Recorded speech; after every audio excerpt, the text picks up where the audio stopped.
Hari ini saya akan bicara tentang bisakah orang percaya kehilangan keselamatan.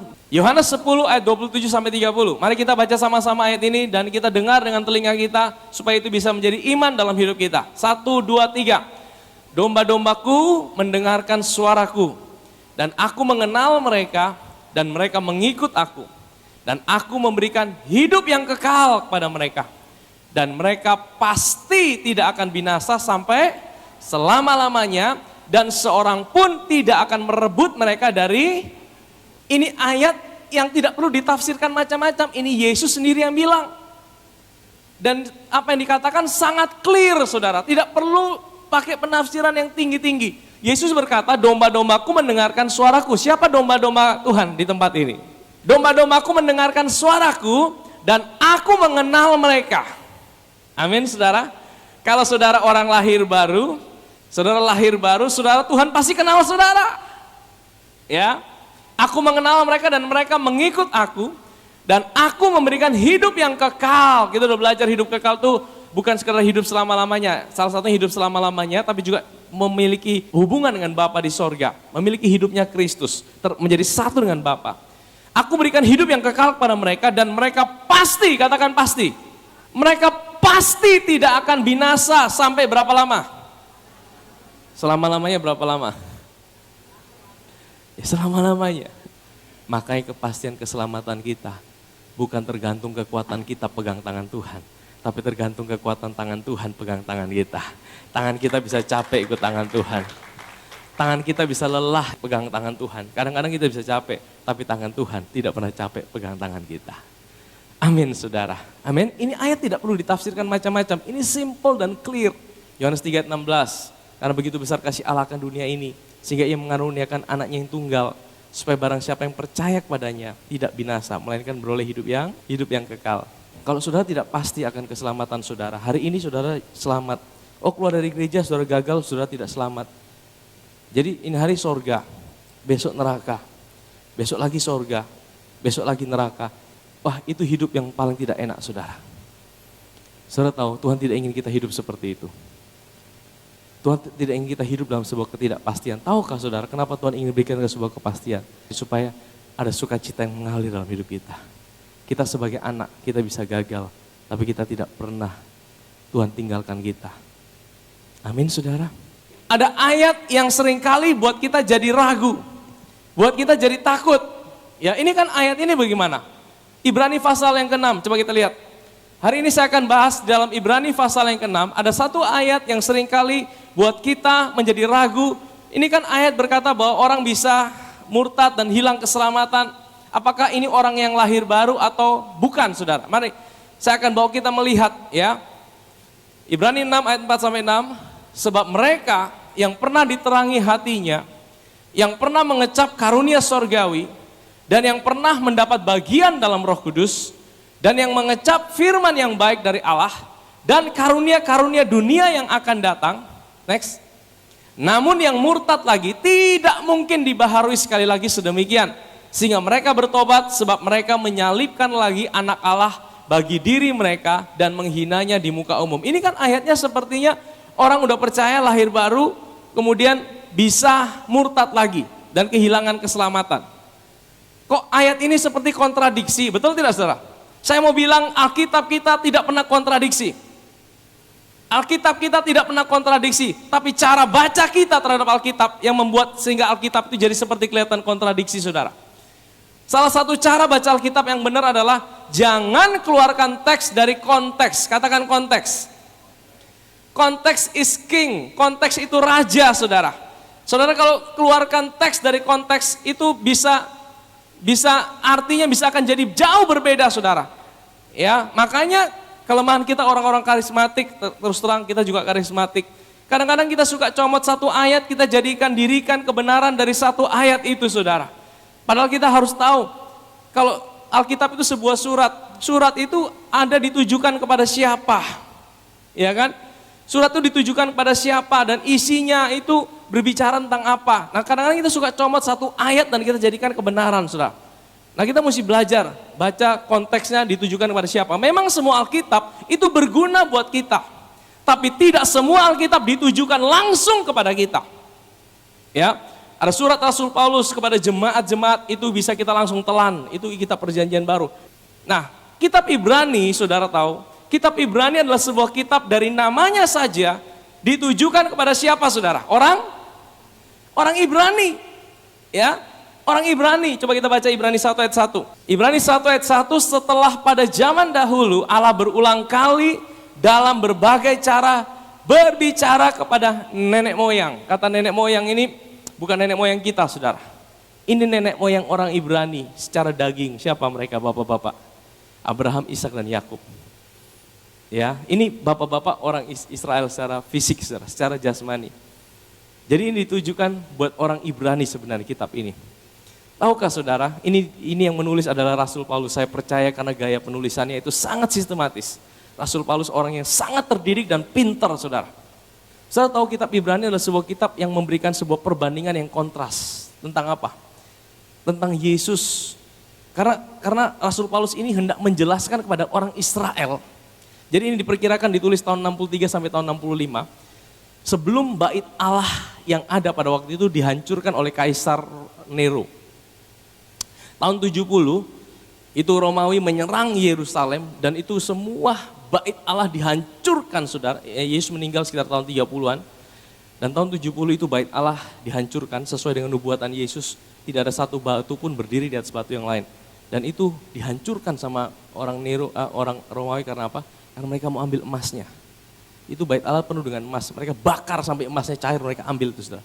Sampai tidak ada batu yang berdiri. Hancur semua tahun 70, saudara. Ya. Nah, saudara tahu kitab Ibrani ini ditulis sebelum bait Allah itu hancur. Jadi ada orang-orang Ibrani, ada orang-orang Israel yang udah denger nih, Yesus adalah Mesias. Tapi mereka tidak sungguh-sungguh mau terima. Karena mereka apa? Mereka masih punya hukum Taurat, mereka masih mau melakukan ritual pergi ke bait Allah, mereka masih mau mempersembahkan korban untuk menghapus dosa mereka. Tapi di sisi lain mereka tertarik dengan pengajaran Yesus. Mereka itu seperti orang yang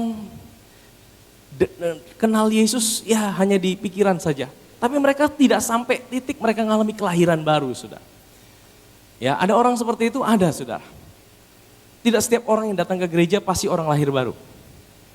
Jadi jangan pikir orang ke gereja pasti semua orang lahir baru, belum tentu. Ada orang datang ke gereja hanya pengen, ya karena saya orang Kristen, secara KTP Kristen. Lahir udah di pinggir Alkitab. Tapi tidak pernah ngalamin kelahiran baru secara pribadi, pengenalan dengan Tuhan. Ya udah ikut-ikutan ke gereja, ya kan? Ada yang pergi gereja cuma cari kenalan, cari jodoh, cari supaya ada kawan, ya kan? Ada, saudara. Tapi tempat ini tidak ada ya, tempat ini tidak ada ya. Tempat ini semuanya orang-orang lahir baru. Amin, saudara. Kalau saudara belum pasti, saudara lahir baru atau tidak, pulang dari tempat ini pastikan engkau adalah orang-orang yang lahir baru. Amin. Saya tidak bicara tentang ritual baptisan. Saya bicara tentang sesuatu yang terjadi di roh saudara. Waktu saudara terima Tuhan secara pribadi. Nah, orang-orang Israel pada waktu itu, mereka itu mau dengar tentang Yesus. Tapi mereka tidak sungguh-sungguh mengalami kelahiran baru. Dan Paulus, kalau saudara perhatikan kitab Ibrani, saudara baca di rumah. Ibrani 1 dan 2, Paulus membandingkan Yesus dengan malaikat. Yesus lebih tinggi dari malaikat dikatakan. Ibrani 3, Paulus membandingkan Yesus dengan Musa. Dikatakan Musa itu hamba, Yesus itu anak. Ibrani pasal 4, Yesus dibandingkan dengan Yosua. Yosua itu memberikan hari perhentian yang sementara. Yosua bawa orang Israel masuk ke tanah perjanjian, tapi tanah perjanjian yang sejati dibawa oleh Yesus. Waktu dia naik di atas kayu salib, dia berkata sudah selesai. Ibrani 5 dan 6, Yesus dibandingkan dengan imam besar Harun. Orang Israel membanggakan imam besar mereka. Tapi Paulus berkata, imam besar yang kita punya yang tidak bisa mati untuk selama-lamanya, namanya Yesus. Ibrani 7, 8, 9, 10. Menceritakan tentang perbandingan perjanjian yang lama dengan perjanjian yang baru. Perjanjian yang lama itu sementara. Tapi ada sebuah perjanjian yang lebih baik yang dibuat oleh Yesus di Kalvari. Di atas kayu salib. Perjanjian itu perjanjian yang selama-lamanya. Jadi sudah tahu, kitab Ibrani, bahkan Ibrani 12 itu menggambarkan tentang pahlawan-pahlawan iman. Semua pahlawan iman itu. dibandingkan dengan Yesus. Yesus jauh lebih mulia. Jadi Paulus sebenarnya sedang mau kasih gambaran buat orang Israel. Besokmu mata itu terbuka dulu, lihat. Percaya Yesus sungguh-sungguh. Jangan cuma dengar dia, tapi besok masih melakukan ritual-ritual agama. Pergi ke bait Allah, waktu itu masih ada bait Allah. Sehingga mereka tidak sungguh-sungguh lahir baru. Oke lah, Yesus baik-baik. Dalam pikiran mereka mulai mau kenal Yesus. Tapi dalam hati mereka tidak sungguh-sungguh menjadikan Yesus sebagai Tuhan dan Juru Selamat. Sehingga apa? Mereka ini bukan orang-orang lahir baru. Ibrani pasal 6, perhatikan kata sebab mereka. Mereka ini siapa? Orang Ibrani. Orang Ibrani yang pernah diterangi hatinya. Saudara tahu? Orang diterangi hatinya itu belum tentu mereka lahir baru. Mereka pernah dengar pengajaran, mereka pernah dengar tentang Yesus. Contohnya siapa? Next. Apakah orang yang pernah diterangi hatinya adalah orang yang pasti orang lahir baru? Belum tentu, saudara.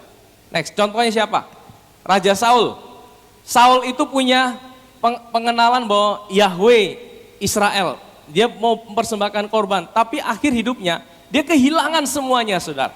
Contoh yang paling ini lagi siapa? Yudas. Saudara tahu Yudas? Yudas itu siapa? Murid Yesus, orang dekatnya Yesus.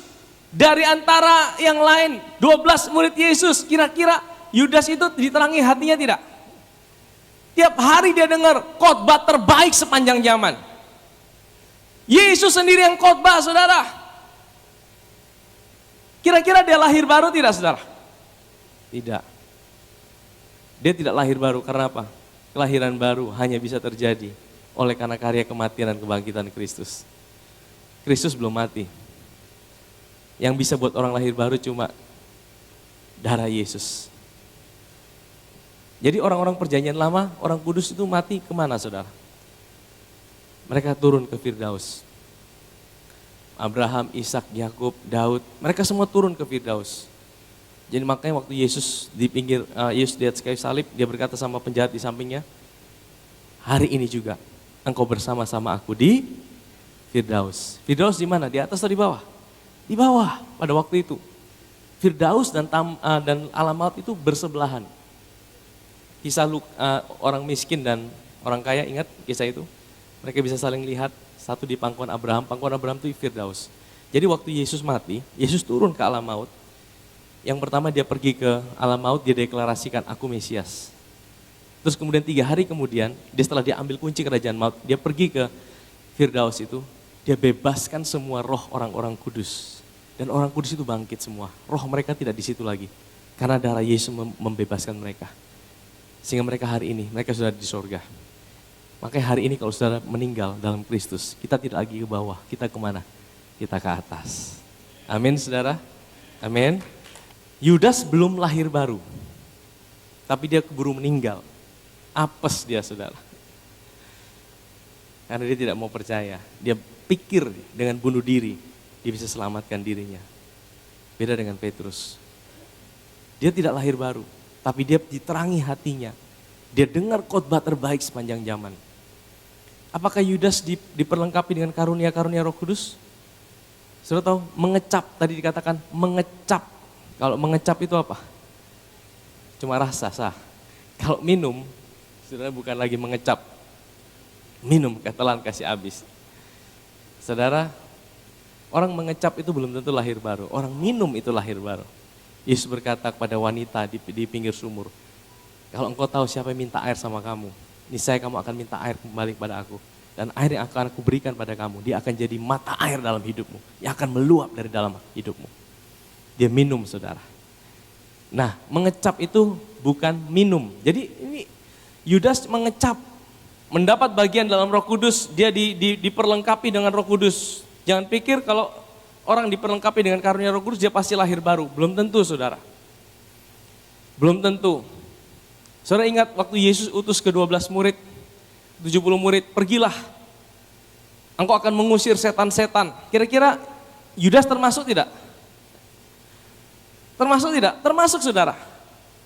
Kira-kira Yudas usir setan, setan lari tidak? Lari. Karena Tuhan yang kasih karunia itu. Ya. Tuhan usir setan. Makanya Waktu murid-murid bilang, waduh kami usir setan dalam namamu. Waduh setan-setan takut sama namamu guru. Yesus bilang apa? Jangan engkau bangga kalau engkau bisa usir setan. Engkau bisa lakukan mujizat. Tapi banggalah kalau namamu tertulis dalam kitab kehidupan. Makanya saudara, jangan kejar mujizat. Jangan saudara kagum dengan orang yang buat mujizat.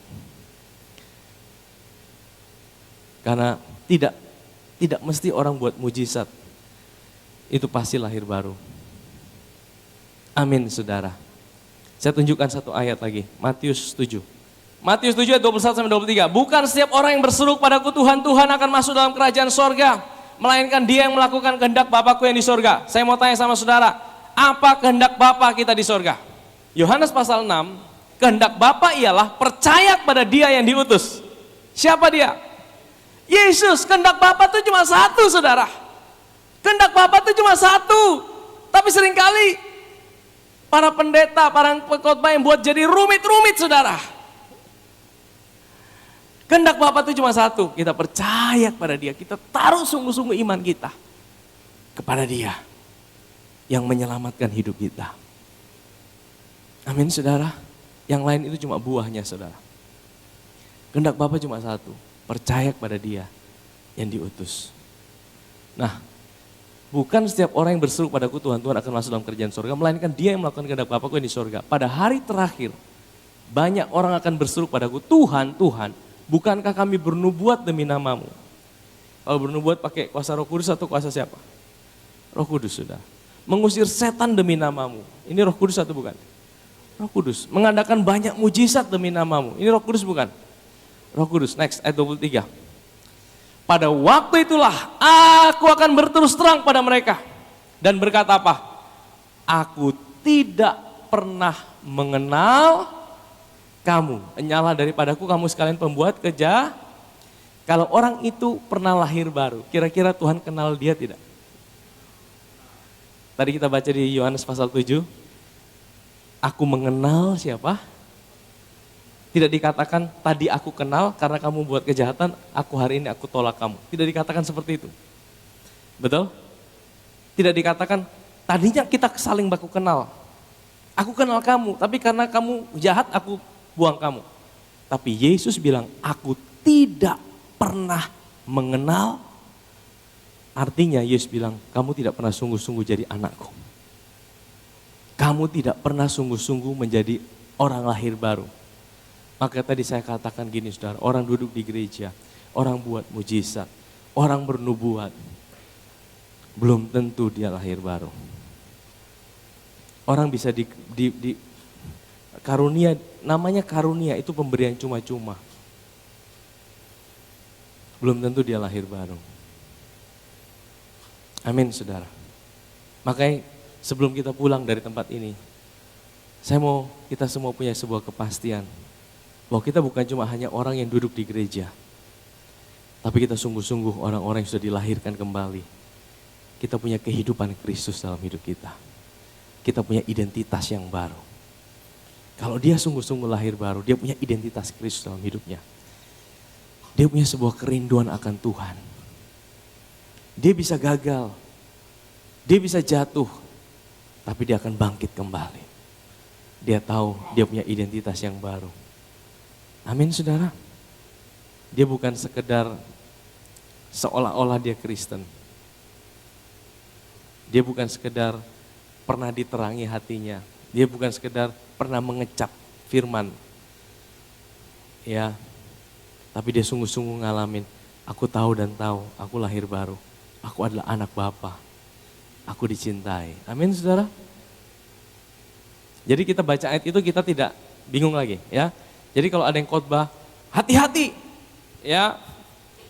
Kita udah percaya ya. Itu Tuhan bilang apa? Pada waktu itu aku berterus terang ya kan. Saudara, saya pernah dengar pengkhotbah bilang, jangan pikir kita yakin dengan keselamatan kita. Saya sendiri tidak yakin dengan keselamatan saya. Wah, saudara kalau dengar pengkhotbah bilang dia tidak yakin dengan keselamatannya, saudara jangan datang ke dia, saudara. dia sendiri tidak yakin bagaimana dia bisa ajar saudara untuk percaya pada Tuhan. Amin saudara. Maka yang penting adalah saudara tahu dan tahu. Saudara punya kepastian bahwa saudara bukan saudara duduk di gereja, tapi saudara sungguh-sungguh menerima dia, mengalami dia. Nanti kita akan berdoa. Supaya kita sungguh-sungguh, kita ngalamin Tuhan dalam hidup ini. Amin saudara? Amin? Ya, kita kembali. Next. Di Ibrani pasal 6 ini pasal yang sama, tapi Paulus udah mulai berubah gaya penulisannya. Dia katakan apa? Tetapi hai saudara-saudaraku yang kekasih. Tadi tidak disebut saudara kekasih. Ini bicara tentang saudara yang kekasih. Siapa saudara yang kekasih itu saudara? Itu orang percaya. Ya. Tadi kata mereka. Terus perhatikan tadi di Ibrani 6 ayat 4 itu mereka. Mereka itu orang ketiga. Sama seperti kita nulis surat saudara. Ya. Atau seperti saya bicara hari ini. Saya bicara kalau saya pakai kata ganti kamu itu berarti saudara, betul? Atau kalian, ya kan? Tapi kalau saya pakai kata ganti mereka itu berarti bukan yang di sini, betul? Itu berarti orang lain. Nah, saudara lihat kalau gaya penulisan ini dikatakan mereka itu artinya apa? Belum percaya itu, mereka tidak sungguh-sungguh lahir baru. Tapi waktu Paulus bilang di pasal yang sama, mulai gaya penulisan berubah. Hai saudara-saudaraku yang kekasih. Sekalipun kami berkata demikian tentang siapa? Kamu. Kami yakin bahwa kata kamu mulai muncul. Memiliki sesuatu yang lebih baik yang mengandung apa? Keselamatan. Ya. Sebab Allah bukan tidak adil sehingga ia lupa akan pekerjaanmu dan kasihmu yang kamu tunjukkan terhadap namanya oleh pelayanan kamu kepada orang-orang kudus yang masih kamu lakukan sampai sekarang. Tetapi kami ingin supaya kamu masing-masing menunjukkan kesungguhan yang sama untuk menjadikan pengharapanmu suatu milik yang pasti. Katakan pasti. Pengharapan di dalam Tuhan itu sebuah kepastian, saudara. Kalau kita punya pengharapan dan pengharapan itu tidak pasti, saudara, kita akan terombang-ambing.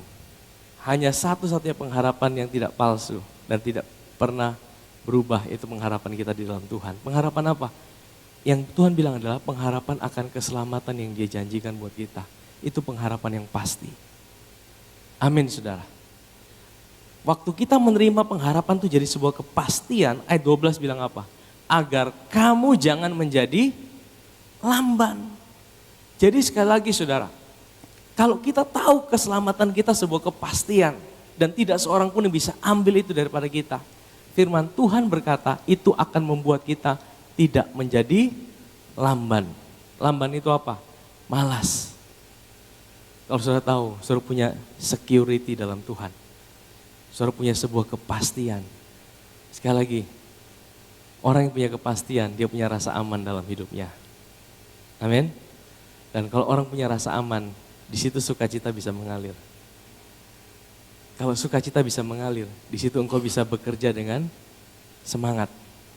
Kalau engkau bekerja, engkau melakukan sesuatu, tapi engkau tidak ada sukacita, ada banyak ketidakpastian, ada keraguan-raguan di dalamnya. Kira-kira saudara semangat tidak?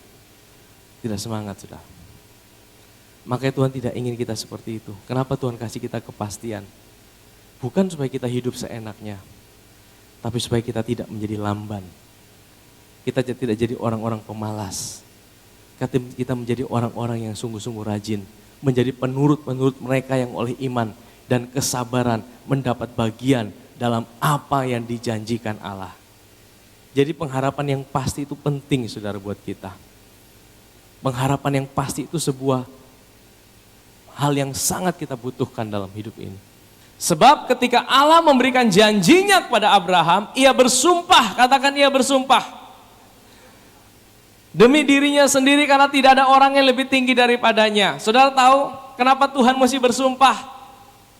Tuhan itu tidak perlu bersumpah sebenarnya. Apa yang Dia katakan itu ya dan amin, betul?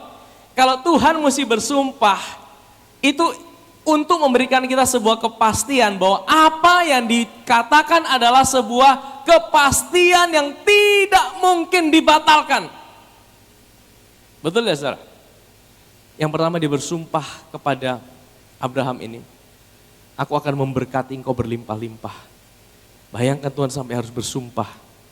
Yang kedua, saya temukan di dalam Yesaya 54. Tuhan itu bersumpah, aku tidak akan murka lagi sama kamu. Biarpun gunung-gunung boleh beranjak, biarpun bukit-bukit bergoyang, tapi kasih setiaku tidak pernah akan beranjak dari kamu. Tuhan bilang apa? Aku bersumpah, aku tidak akan murka lagi sama kamu. Saya tahu kenapa Tuhan harus bersumpah, untuk memberikan sebuah kepastian bahwa apa yang dikatakan adalah benar. Terus kemudian saya temukan lagi dalam Mazmur, Tuhan bersumpah pada Daud bahwa keturunannya akan selama-lamanya jadi raja. Tahukah tidak?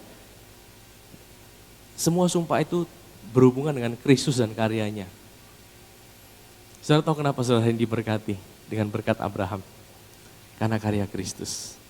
Saudara tahu, oleh karena karya Kristus, hari ini sumpah Tuhan pada Abraham untuk memberkati dia, itu juga turun buat saudara dan saya. Amin saudara. Berkat Abraham itu sesungguhnya aku akan memberkati kalian dan akan membuat apa? Engkau sangat banyak.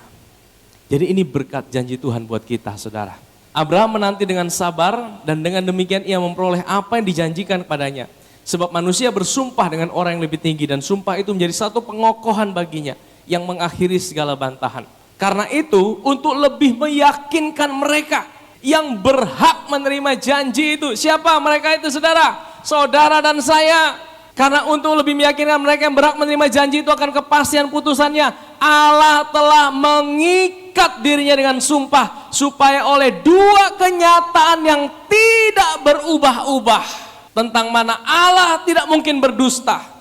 Kita yang mencari perlindungan beroleh dorongan yang kuat untuk menjangkau pengharapan yang terletak di depan kita. Saudara, saya ingin menjelaskan sedikit tentang dua kenyataan yang tidak berubah-ubah. Saudara, kalau orang buat perjanjian, dua pihak buat perjanjian, mereka pergi ke notaris, mereka buat perjanjian. Kenapa perjanjian itu bisa jadi batal? Pasti ada klausulnya. Kalau salah satu melanggar perjanjian, perjanjian itu batal. Betul, pihak pertama seperti ini, pihak kedua seperti ini. Kalau ada pelanggaran, maka itu bisa jadi batal. Saudara tahu kenapa perjanjian manusia itu bisa batal? Karena salah satu pihak itu tidak setia dalam melakukan perjanjiannya. Dan Tuhan tahu, kalau manusia yang buat perjanjian dengan Tuhan, manusia itu tidak mungkin bisa setia selamanya. Manusia itu lemah. Makanya waktu Tuhan buat perjanjian dengan orang Israel di Gunung Sinai, itu dua pihak yang buat perjanjian, satu Allah, satu orang Israel. Isi perjanjiannya apa? Kalau orang Israel bisa melakukan dengan setia semua perintah Tuhan, maka dari pihak Tuhan, Tuhan akan memberkati. Masalahnya orang Israel tidak setia, maka perjanjian itu batal sudah. Nah kalau batal gimana? Mesti dibuat perjanjian yang baru. Nah kalau dibuat perjanjian yang baru, dibuat lagi dengan manusia biasa, perjanjian itu tidak akan pernah bisa selesai karena satu pihak tidak setia. Tuhan punya ide cemerlang di situ. Bagaimana perjanjian itu bisa tidak batal? Harus ada dua pihak yang tidak mungkin bisa berubah-ubah. Sekali setia tetap setia. Pihak pertama Allah tidak mungkin berubah. Tapi pihak kedua siapa? Allah yang jadi manusia. Dalam Yesus. Dia jadi manusia mewakili saudara dan saya. Buat perjanjian dengan Bapa di sorga. Kalau dua pihak ini buat perjanjian, kira-kira perjanjian bisa batal tidak saudara?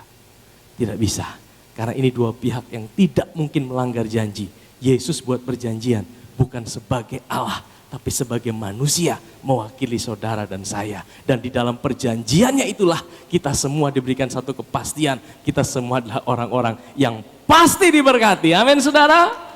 Dan firman Tuhan katakan apa saudara? Supaya oleh dua kenyataan yang tidak berubah-ubah tentang mana Allah tidak mungkin berdusta. Di atas perjanjian inilah kita mendapatkan sebuah perlindungan. Kita memperoleh dorongan yang kuat untuk menjangkau pengharapan yang terletak di depan kita. Pengharapan itu adalah sauh yang kuat dan aman bagi jiwa kita. Saudara tahu sauh itu apa? Sauh itu jangkar. Kalau kapal itu tidak ada jangkar, kapal itu gampang terombang-ambing. Begitu ada ombak sedikit, dia sudah lari ke sana, lari kemari. Betul? Tapi kalau kapal itu punya jangkar yang kuat, saudara. Jangkar itu yang akan menahan kapal itu dari goncangan. Kalau kapal itu sudah taruh jangkarnya, tidak ada yang bisa goyahkan. Firman Tuhan katakan, pengharapan itu adalah jangkar yang kuat dan aman bagi jiwa kita. Makanya kalau kita tidak punya pengharapan lagi saudara, jiwa kita akan terganggu. Kalau kita punya pengharapan itu tidak kuat, orang yang tidak punya pengharapan lagi dalam hidupnya. Orang yang sudah tidak punya semangat hidup. Sebenarnya kita hari ini masih punya pengharapan dalam hidup ini. Firman Tuhan berkata bahwa pengharapan itu adalah jangkar yang kuat. Orang yang punya pengharapan, orang yang bisa terus bergerak maju. Dan firman Tuhan katakan jangkar yang kuat itu bukan pengharapan kepada sesuatu. Kalau saudara pengharapan saudara pada manusia, siapapun dia, pengharapan itu pasti mengecewakan. Karena manusia itu gampang berubah saudara. Manusia itu tidak bisa dipegang. Jangan menaruh pengharapan pada situasi, jabatan, uang. Banyak orang akhirnya mencari uang yang banyak karena pikir dengan uang itu dia punya sebuah keamanan dalam hidupnya. Tapi jangan taruh keamanan hidup kita pada sesuatu. Itu pondasi yang goyah. Itu kapan saja bisa digoyahkan, saudara. Kalau kita taruh di situ, begitu itu hilang, habis hidup kita. Tapi Tuhan bilang pengharapan kita kepada Tuhan. Siapa yang mau goyahkan Tuhan? Tuhan tidak bisa digoyahkan, saudara. Tuhan tidak bisa digantikan oleh apapun juga. Kalau kita taruh pengharapan kita pada Tuhan, itu adalah jangkar yang kuat dan aman buat jiwa kita. Keadaan mungkin bisa berubah, situasi bisa berubah. Kalau kita tahu pengharapan kita dalam Tuhan, jiwa kita tetap aman, saudara. Amin. Yang telah dilabuhkan sampai ke belakang tabir, di mana Yesus telah masuk sebagai perintis bagi kita ketika ia menurut peraturan Melkisedek menjadi imam besar untuk selama-lamanya. Maksudnya apa? Waktu Yesus masuk, waktu Yesus naik di atas kayu salib, tirai bait suci terbelah dua dari atas ke bawah, dan yang memisahkan manusia daripada Tuhan telah dihancurkan. Hari ini tidak ada yang bisa pisahkan kita lagi dari Tuhan. Yesus bukan masuk ke bait Allah yang ada di bumi, tapi dia naik ke sorga sebagai imam besar kita, mewakili kita selama-lamanya di sorga. Imam besar itu bahasa gaulnya hari ini adalah orang dalam. Katakan orang dalam. Soalnya kita suka ada orang dalam. Tahukah saudara, kita punya orang dalam yang hari ini ada di sorga. Yang menjadi wakil kita untuk selama-lamanya di sorga. Dia menjadi pengantara kita. Dia yang mewakili kita di hadapan Bapa di sorga. Bapa di sorga tidak lagi lihat saudara terpisah daripada Tuhan. Saudara, itu orang dalam kita. Yesus di sorga bukan sebagai Allah saja, tapi dia sebagai manusia, sebagai orang dalam kita yang hari ini sudah ada di sorga, saudara. Untuk memberikan apa? Berikan kita sebuah kepastian bahwa pengharapan kita tidak pernah mengecewakan. Kepastian untuk apa? Untuk keselamatan kita. Kalau kita punya orang dalam di sana, kita punya sebuah kepastian. Imam besar yang pada waktu itu ada di bumi punya masa kerja sampai mereka meninggal. Setelah mereka meninggal, harus cari lagi imam besar yang lain. Orang Israel tidak pernah punya sebuah keamanan, tidak pernah punya sebuah kepastian. Karena apa? Imam besarnya selalu ganti-ganti. Tapi Yesus hari ini di sorga, dia tidak pernah ganti-ganti. Orang dalam kita ada untuk selama-lamanya. Demikian pula jaminan untuk keselamatan kita adalah untuk selama-lamanya. Karena orang dalam kita tidak pernah berubah, saudara. Kesimpulannya gini, saudara. Di dalam Ibrani pasal 6, itu ada dua kata tidak mungkin. Ada dua kata tidak mungkin. Tidak mungkin yang pertama, itu di ayat 6. Namun yang murtad lagi tidak mungkin dibaharui lagi sedemikian. Sehingga mereka bertobat. Sebab mereka menyalibkan lagi anak Allah bagi diri mereka dan menghinanya di muka umum. Tidak mungkin yang kedua di ayat 18.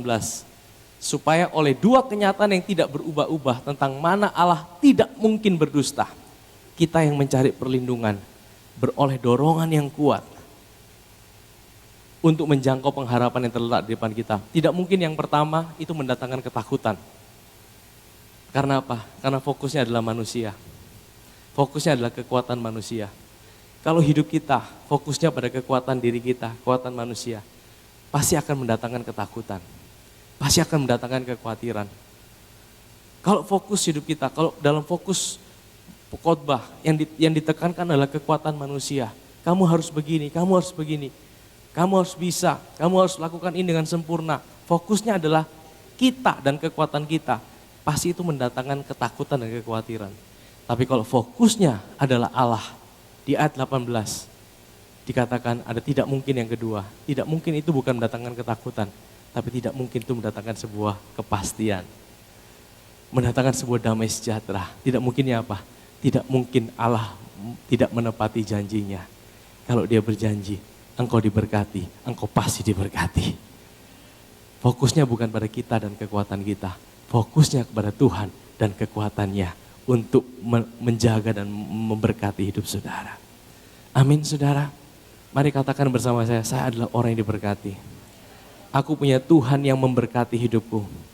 Aku punya Tuhan yang memberkati rumah tanggaku. Aku punya Tuhan yang memberkati setiap area kehidupanku. Amin saudara. Ketika fokus hidup kita bukan pada diri kita, tapi pada Tuhan. Tidak mungkin yang kedua, Tuhan tidak memberkati hidup kita. Ketika kita berfokus pada manusia, maka tidak mungkin kita mengalami kepastian. Tapi ketika kita berfokus kepada Allah, maka tidak mungkin kita tidak mengalami berkat-Nya.